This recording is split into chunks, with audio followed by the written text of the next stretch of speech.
Super Bowl weekend is finally here, which I'm very excited about. In 2 days from now, Pittsburgh Steelers and the Green Bay Packers will be squaring off in Arlington, Texas at Super Bowl 45. And I couldn't be happier about it. Why? Because my Steelers are in the Super Bowl again, not a big deal. And because this year, it's the Lib Bowl. The Packers and the Steelers are by far the biggest liberal teams in the league. Let me explain. Green Bay is the only community-owned, non-profit franchise in American professional sports. Their fans literally own shares of the team and make no money off of them. Kind of sounds socialist, right? Well, let's keep it real. It's actually communist. They're named after the meat packers, giving credit to the workers and not the owners. The fans put the money into the team for the good of the community and get nothing in return other than working together. Karl Marx would have loved the Packers. I always thought he was a cheesehead anyway. The Steelers are of course named after the steelworkers and are well known for their history of being pro-union. The team has always mirrored the values and desires of working class families in their city, and the fans couldn't be more proud of that. When the players went on strike in the 1970s, the owner of the Steelers, Art Rooney, brought them beer on the picket line and told them to hang in there. Rooney later went on to pressure the rest of the league to institute the Rooney Rule, which says that teams must give minority coaches an opportunity to get head coaching jobs. These are literally the most liberal institutions in the country. Oh, by the way, they're also two of the most winning franchises in sports history. Think about it.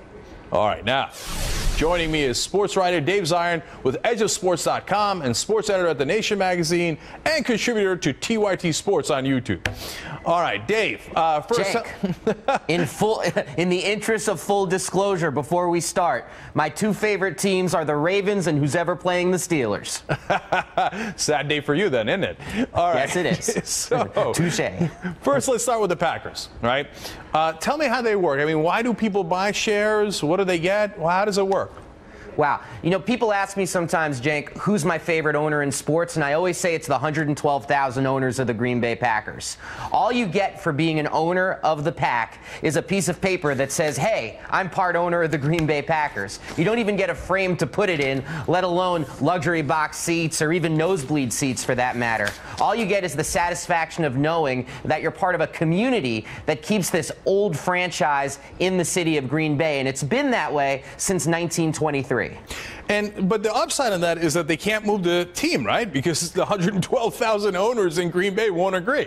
Yeah, I got a lot of good friends in Minnesota, and they do not like the Green Bay Packers, but the Minnesota Vikings faithful these days are really wishing they were more like the Packers because their owner, Ziggy Wolf, is saying, you better give me money for a new stadium or I'm moving the team to Los Angeles. And he's frankly following a blueprint that's been in sports for the last, say, 30 years.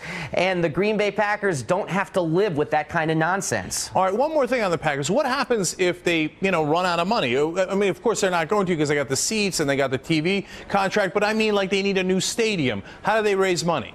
Well, two things about that. First, you just hit on something. There's a reason why the NFL is the most popular league in the country. There are many reasons, but one of them is that a team from Green Bay can compete with teams from New York because you mentioned socialism before. I mean, Art Modell, the former owner of the Ravens and the Browns, said that NFL owners are like 31 capitalists who act like socialists. I mean, they pool their money and they split it up. That allows Green Bay to survive. But if they needed more money for the stadium for refurbishments, and they have in the past, they've done referendums right there in Green Bay, right there in the state of Wisconsin, or they've just sold more shares of the stock.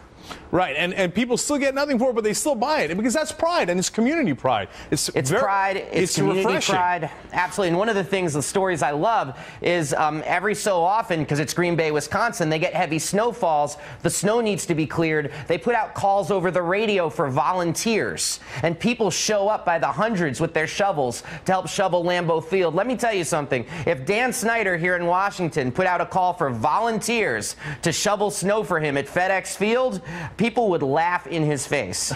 Right. I mean, Green Bay sounds like a kibbutz. It's amazing.